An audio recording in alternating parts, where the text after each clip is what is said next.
MBS 102.5 presenta El Explicador con Enrique Ganem y María de Los Ángeles Aranda. Un viaje a través del fascinante mundo de la ciencia y la tecnología. El Explicador. Este día en El Explicador, martes monotemático, una sola idea ordenada por usted como siempre, hoy aquí en El Explicador. Buenas noches, es martes 25 de octubre de 2011. Los saludamos María de Los Ángeles Aranda y lo que queda de Enrique Ganem. Recuerde que el programa lo hacemos con usted, para usted, y que nos tomamos muy en serio lo que usted pide. El correo electrónico es el medio que tenemos para ponernos en contacto. Vamos a tener otros medios pronto. Antes del final del año vamos a tener un sitio web, aunque sea rudimentario, y lo iremos mejorando según se vayan dando las circunstancias. Le voy a pedir un favorzote. ¿Qué espera usted en el sitio web? ¿Qué quiere usted encontrar en un sitio web de El Explicador? Ya nos han dicho, por ejemplo, de poner una sección en donde todos ustedes puedan proponer temas para votar para los martes y en donde se vean los resultados de la votación. En pocas palabras, hacer transparente al explicador. ¡Qué caramba! Esa es una idea importante. El tener forma de acceder a las grabaciones de programas anteriores que no se hayan sido presentados por el motivo que sea, por nuestros amigos del explicador.info. Va también. ¿Qué más? El explicador@mbs.com, con una copia a elexplicador@yahoo.com.mx, y recuerde usted en Twitter, Enrique-Ganem. Explícame, explicador, lo que siempre quiso saber y nunca se atrevió a preguntar.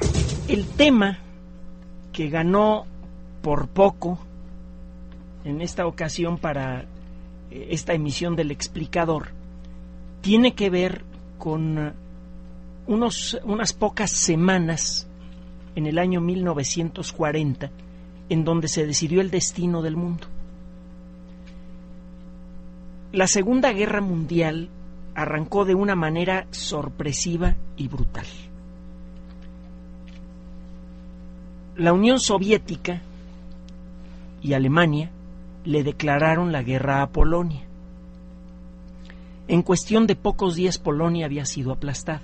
Por un lado, el ejército polaco, si bien era valiente y contaba con oficiales conocedores y muy inteligentes, no tenía los medios, tanto en volumen como en materia de, de desarrollo tecnológico, de los que disponían los alemanes y los soviéticos.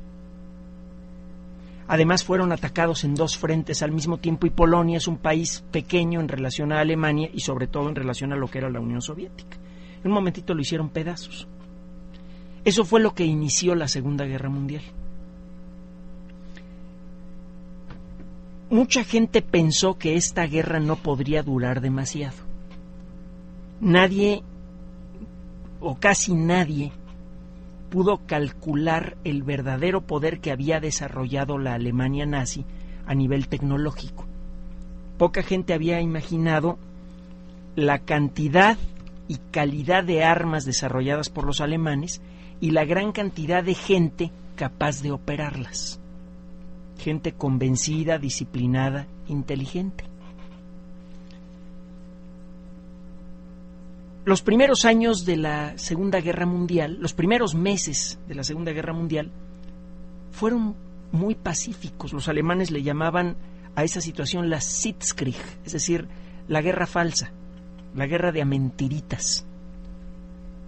Los franceses y los alemanes se veían a través de las trincheras, se sacaban la lengua, pero no intercambiaban un tiro. De pronto,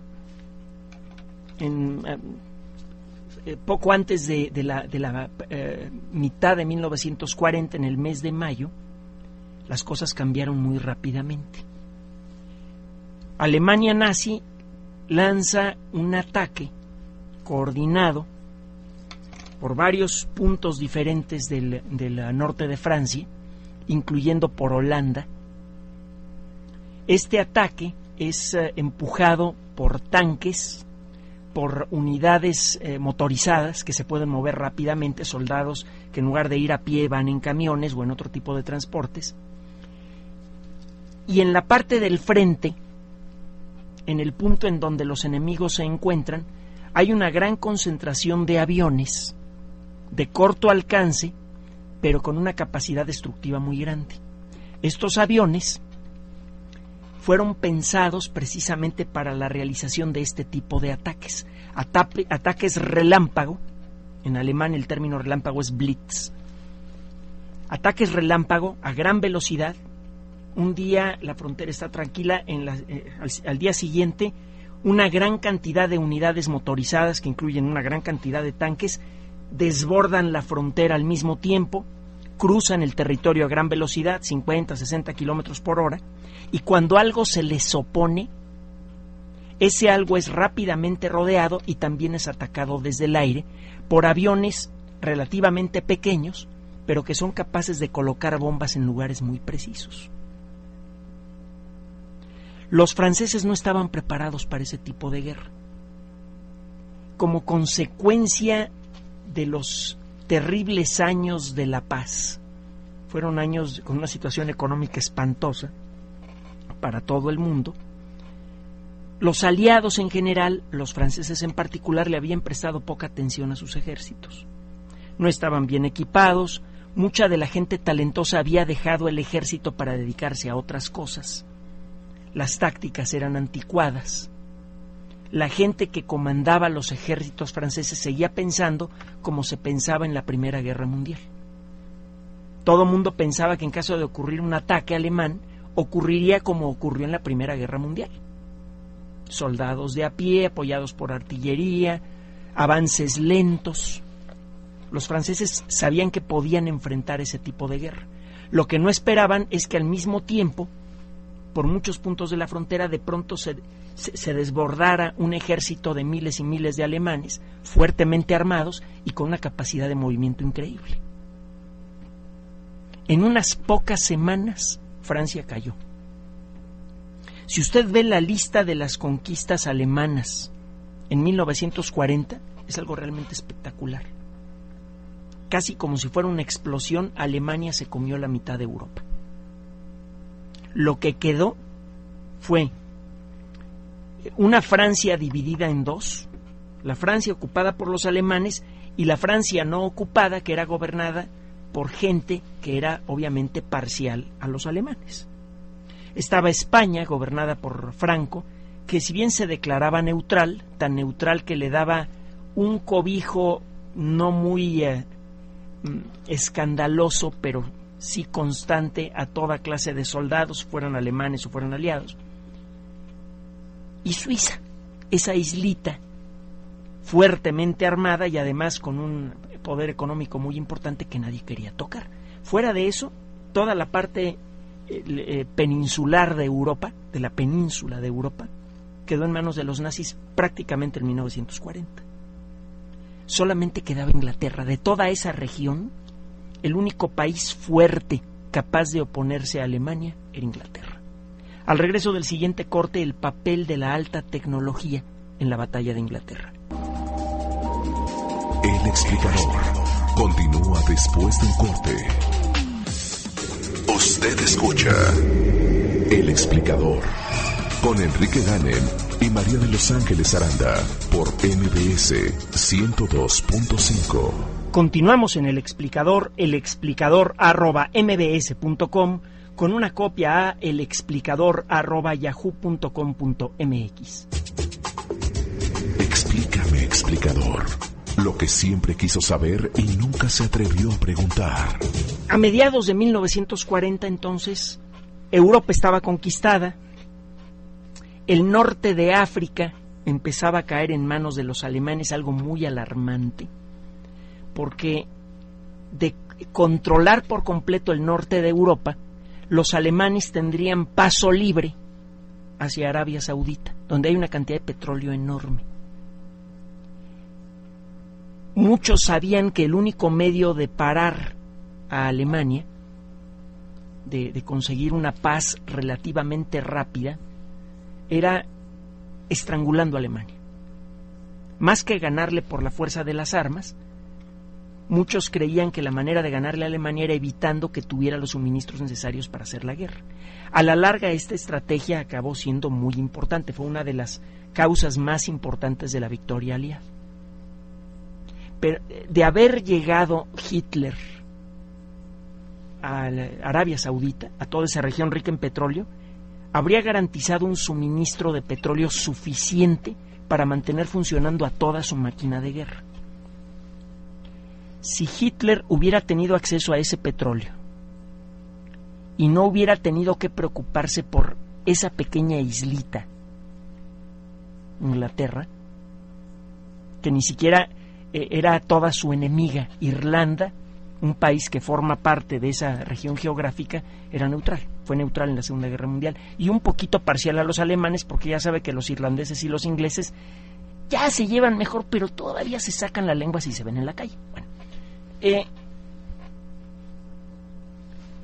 si Inglaterra no hubiese estado allí presente como una espinita clavada en la espalda de Hitler, Hitler habría podido dedicar toda su fuerza al ataque contra la Unión Soviética y habría barrido fácilmente con la Unión Soviética en los primeros años de guerra, cuando la Unión Soviética todavía no había desarrollado su enorme capacidad productiva para la guerra.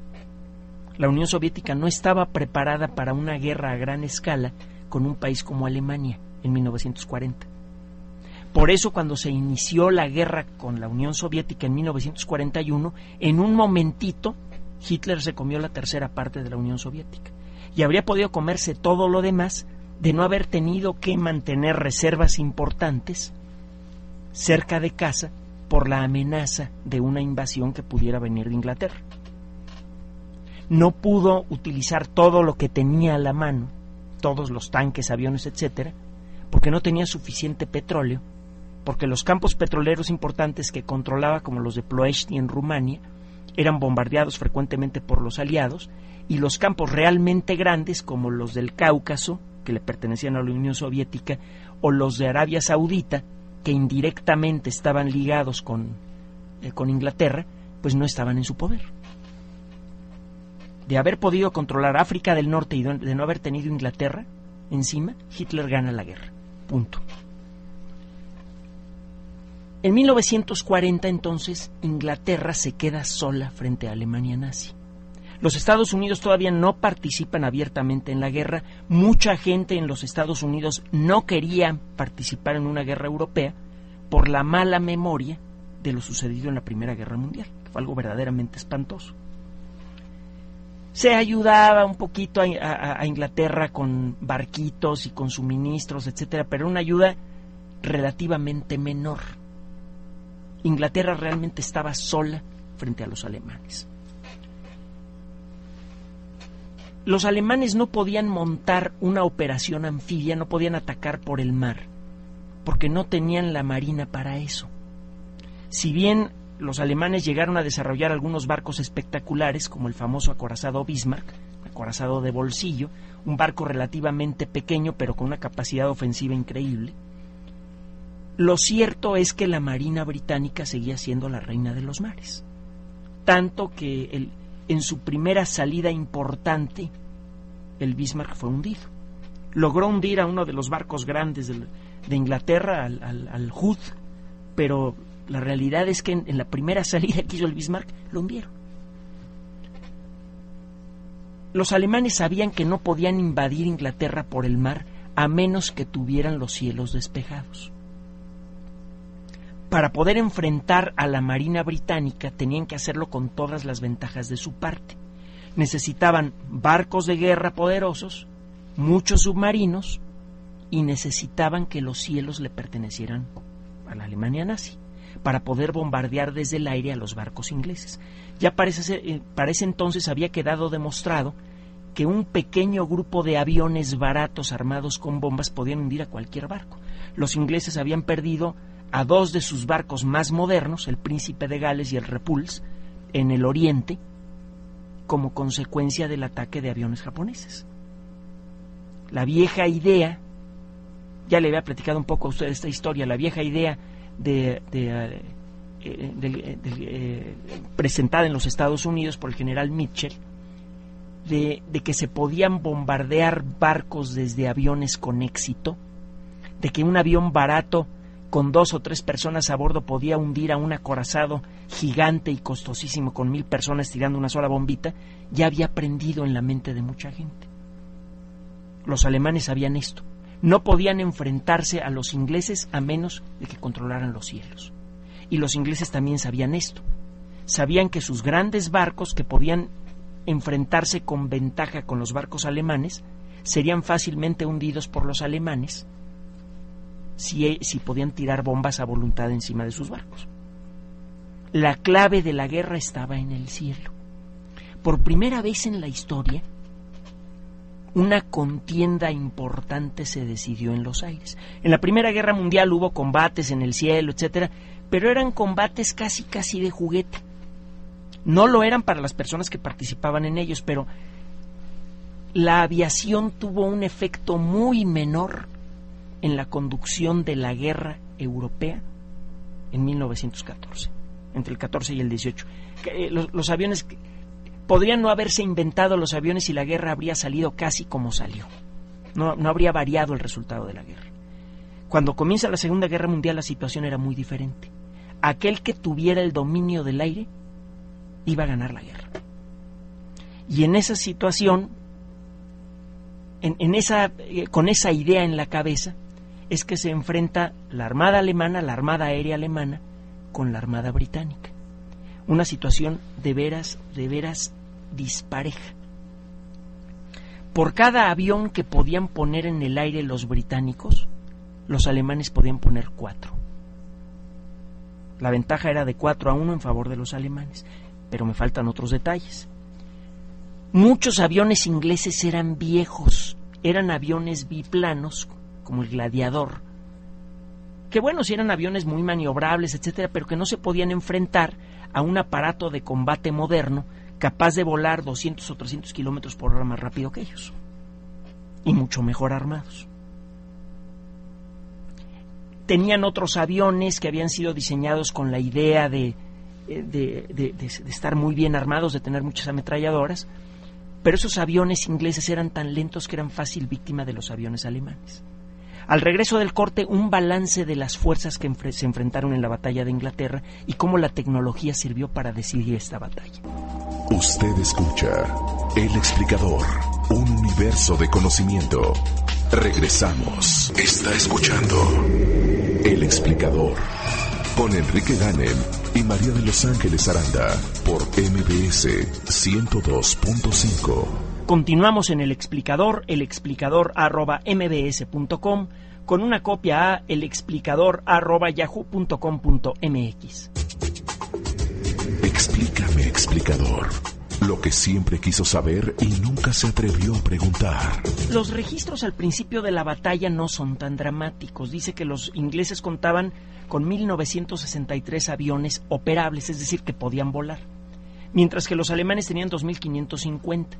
La realidad es que de los 1963 aviones ingleses, menos de la mitad eran aviones de combate modernos. En el intervalo entre la Primera y la Segunda Guerra Mundial, la aviación creció de una manera espectacular.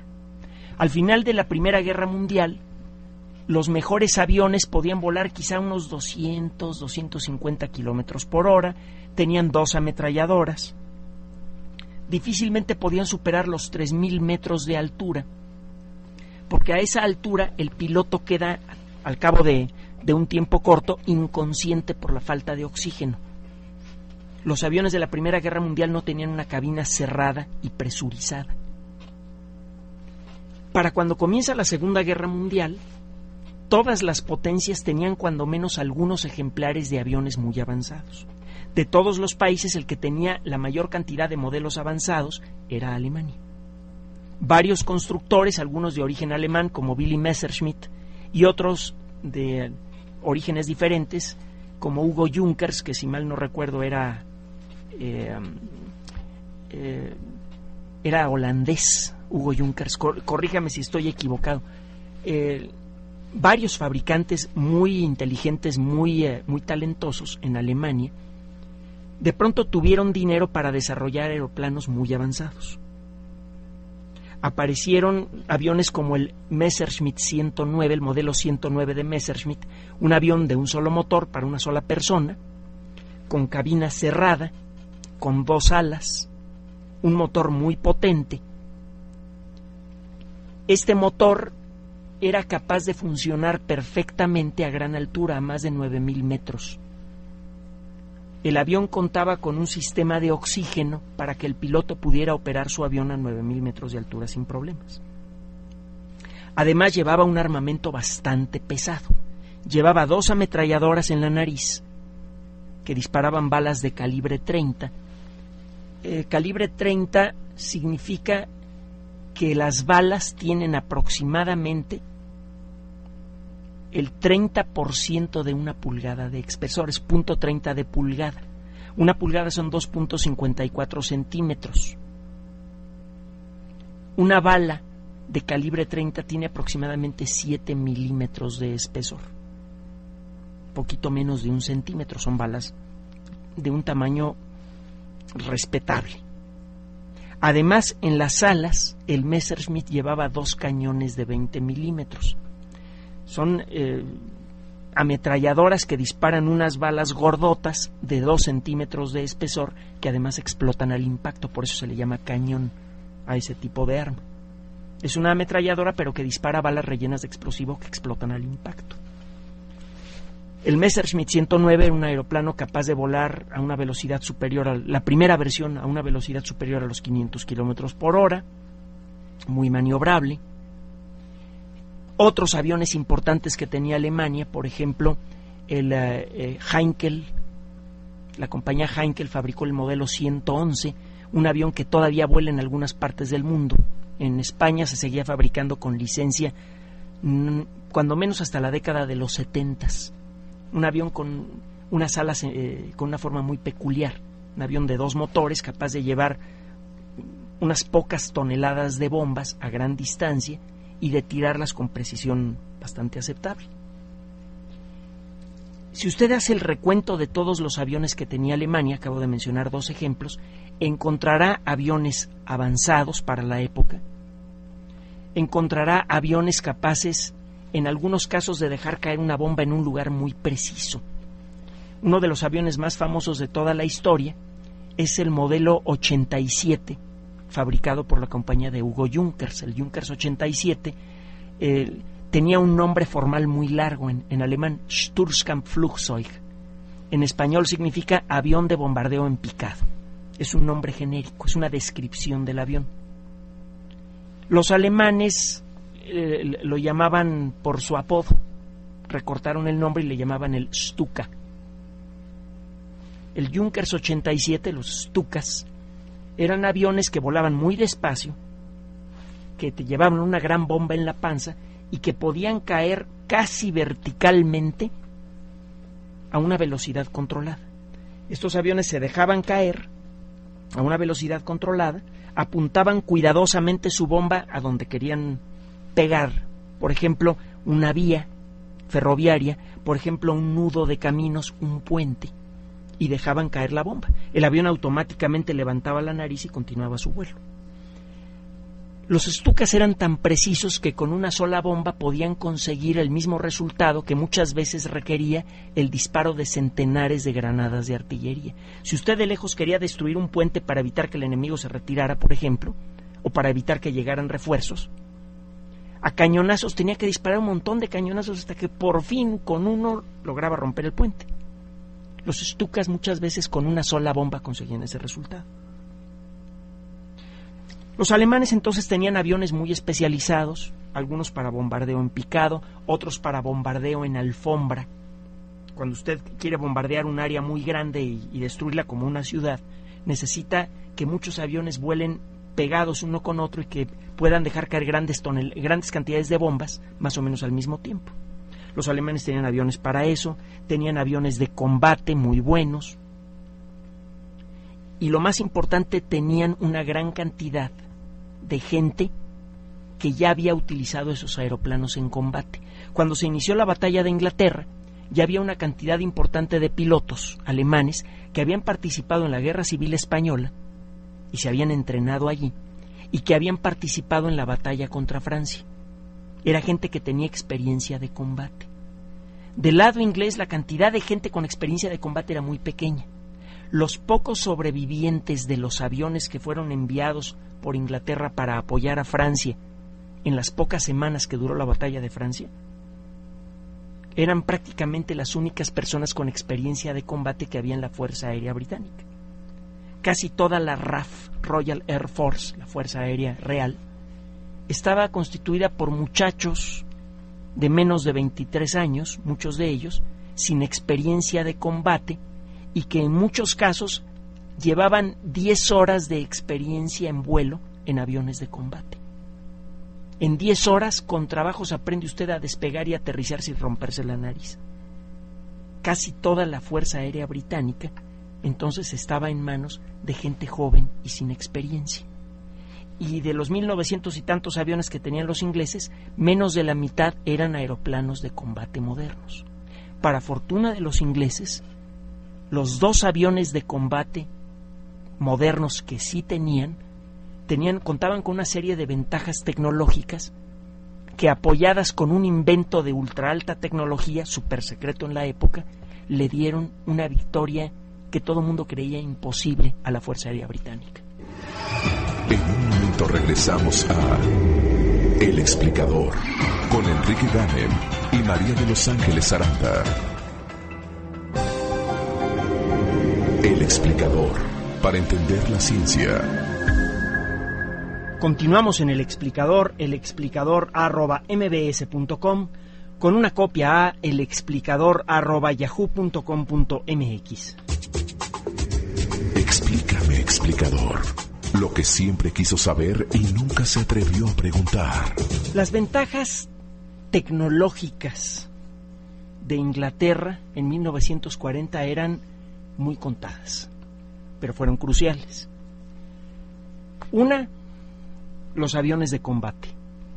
Si bien Inglaterra contaba todavía con aviones muy viejos, como el Gladiador que ya había mencionado, como el Blenheim, que era un avión metálico, no era de tela, de 2 motores, que llevaba una ametralladora en la cola, y se supone debería ser lo suficientemente rápido como para rebasar a los aviones alemanes, para que el operador de la ametralladora de cola pudiera destruirlos. El problema es que el Blenheim era mucho más lento que los aviones de combate alemanes, así que era tonto enviar aviones Blenheim en contra de los aviones alemanes. En la lista de más de 1900 aviones que tenían activos los británicos al principio de la batalla de Inglaterra había muchos Gladiadores, muchos Blenheims y otros aviones viejos.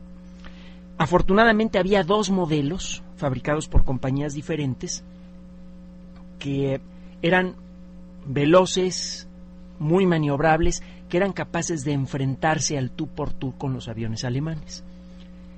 El primero de esos aviones lo fabricaba la compañía Hawker, la compañía que todavía existe.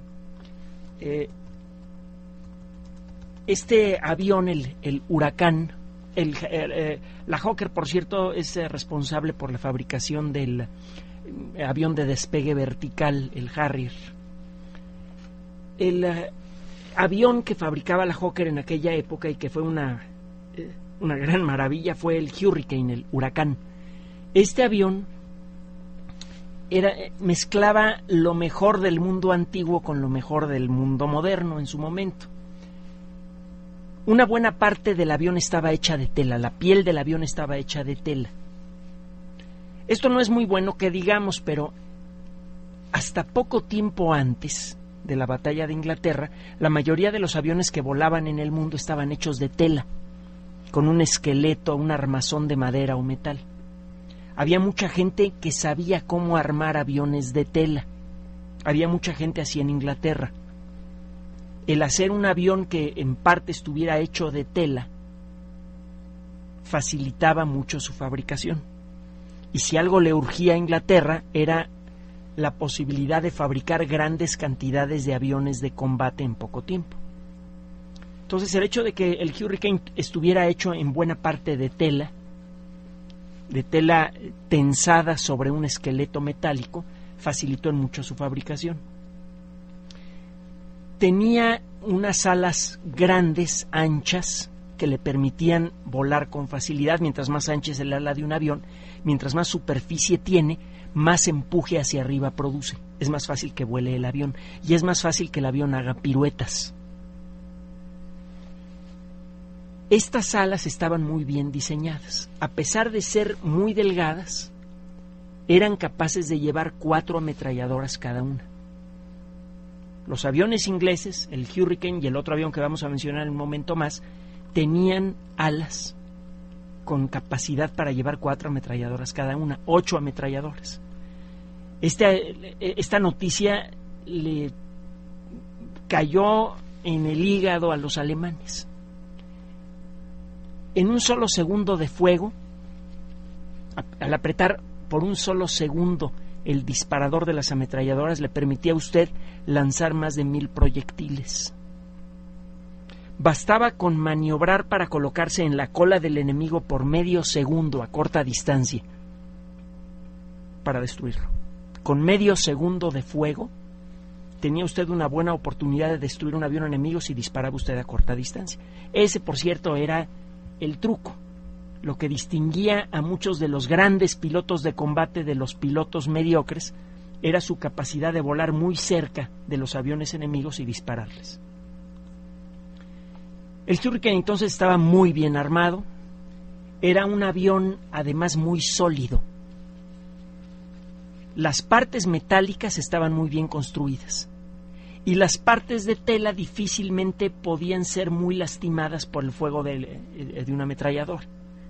Si este avión podía soportar mucho castigo y seguía volando, a diferencia de otros aviones de la época. Es un avión que fácilmente podía recibir el ataque de otro avión y tener una buena oportunidad de sobrevivir. Se fabricaron muchos Hurricanes y era el avión de combate más o menos moderno, más abundante que tenía Inglaterra.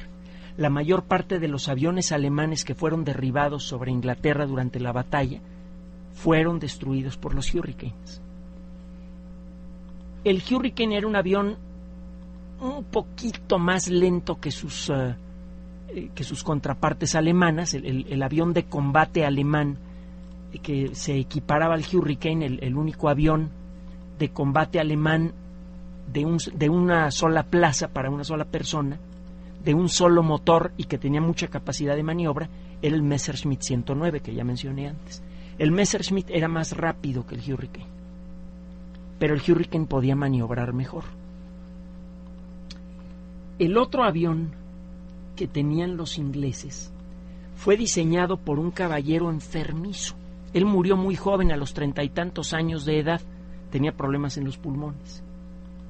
Reginald Mitchell era un tipo verdaderamente genial. Diseñó un avión que tiene una forma de ala muy peculiar. Tiene forma elíptica. Esta forma permite que el avión sea muy maniobrable a cualquier altura, incluso a grandes altitudes, en donde el aire es muy tenue. Esta ala es mucho más delgada que la de cualquier otro avión de la época y aún así era capaz de montar 4 ametralladoras. Y según fue avanzando la guerra, este avión, a pesar de tener una ala muy delgadita, fue capaz de cargar armamento cada vez más pesado. La pequeña compañía Supermarine, que sobrevivió a la Segunda Guerra Mundial y luego se ligó con otras compañías, fabricó el primer prototipo de este avión y las personas que fueron a ver el primer vuelo se dieron cuenta que el avión que había generado Mitchell era el mejor del mundo en su momento. Y definitivamente, en opinión de muchas personas, es el más bonito que se ha construido alguna vez. Tiene una figura elegante. Mucha gente, cuando habla del Spitfire, del escupefuego, dice lo mismo: es el avión más bonito que ha sido fabricado alguna vez. Este avión era, en casi cualquier aspecto, mejor que cualquier avión alemán de la época. El Spitfire era más maniobrable, tenía una enorme capacidad de fuego, podía soportar el castigo del enemigo con facilidad, podía sobrevivir al ataque de otro avión con relativa facilidad, y tenía una serie de otras virtudes que realmente lo convertían en una máquina de guerra maravillosa. Solamente tenía unos pocos defectos. Vamos a platicar sobre esos defectos y sobre la otra ventaja tecnológica que tenía Inglaterra al regreso del siguiente corte en la parte final del programa. Continuamos en El Explicador con Enrique Ganem y María de Los Ángeles Aranda.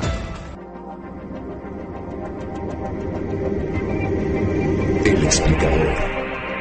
Continuamos con la parte final del programa, elexplicador@mbs.com, con una copia a elexplicador@yahoo.com.mx. Explícame, explicador, lo que siempre quiso saber y nunca se atrevió a preguntar. El Spitfire era un avión que, a diferencia del Hurricane, era más rápido, casi tan rápido e incluso un poco más rápido que los aviones alemanes, a pesar de que el motor que tenían los Spitfire al principio de la Segunda Guerra Mundial era relativamente primitivo. Este avión también tenía el mismo motor Merlin fabricado por la compañía Rolls-Royce. Las primeras versiones del motor Merlin eran maravillosas, un motor que generaba mucha potencia, pero tenía pequeños defectos. Por ejemplo, si el avión hacía un cierto tipo de pirueta, si el avión caía de nariz de golpe, como tenía un carburador, es decir, un tanquecito de combustible de donde una bomba tomaba combustible para aventarla a los pistones, como pasaba con los carros viejos. Como tenía carburador, cuando el avión entraba en picada, la gasolina flotaba dentro del tanquecito del carburador y el motor se detenía por un momento. Eso le restaba velocidad al avión y eso lo sabían los alemanes. Cuando un alemán sentía a un avión inglés en la espalda, inmediatamente se iba en picada. Los aviones alemanes tenían un sistema de inyección directa de combustible sin carburador. Podían hacer la maniobra sin que el motor se apagara y los ingleses no. El motor se detenía por una fracción de segundo o unos pocos segundos y eso le daba chance a los alemanes de irse. Los pequeños defectos del motor Merlin de aquella época luego fueron subsanados. Se convirtió probablemente en el mejor motor de pistón de toda la historia, cuando menos para aviones. Y todavía es un motor muy buscado, a pesar de que lo dejaron de fabricar hace mucho tiempo. Todavía mucha gente se pelea por comprar un motor Merlin. El Spitfire, a pesar de este pequeño defecto en el motor, podía alcanzar grandes alturas, algo que el Hurricane no podía hacer con la misma facilidad. Podía maniobrar fácilmente a grandes alturas. Y es por eso que los ingleses trataban, cuando atacaban a los escuadrones enemigos, cuando era posible, lanzaban a los Hurricanes en contra de los bombarderos y lanzaban a los Spitfire en contra de los aviones de combate alemanes. Cuando menos esa era la idea. A la mera hora, a la hora de los combates, pues las cosas no siempre eran tan claras. El chiste estaba en pegar al enemigo, sea quien sea, antes de que te pegue a ti. Pero le menciono esto porque los ingleses eran muy conscientes de cuáles eran las ventajas y desventajas de sus aviones y de su situación en general.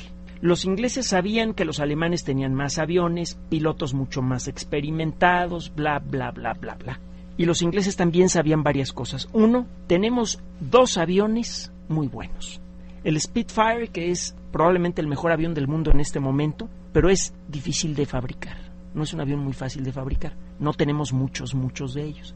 Y tenemos el Hurricane, que es un poco menos bueno que el Spitfire, pero es mucho más fácil de fabricar, y tenemos muchos. Tenemos dos aviones que por sus características técnicas pueden enfrentarse a los alemanes. Nuestros aviones, pensaban los ingleses, tienen un defecto. No llevan mucho combustible, no pueden volar grandes distancias, pero es el mismo problema que tienen los alemanes. Los aviones de combate alemanes, no los de bombardeo, los aviones de bombardeo son grandes, llevan mucho combustible, pueden volar muy lejos, pero los aviones de combate alemanes no pueden volar por mucho tiempo. De hecho, en un combate típico, los aviones alemanes pequeños, el Messerschmitt, por ejemplo, solamente podía mantenerse 10 minutos sobre la ciudad de Londres antes de tener que regresar. Y si se les pasaba un poquito el tiempo en Londres, muchas veces en el camino de regreso sobre el Canal de la Mancha se detenían los motores y el avión caía al mar.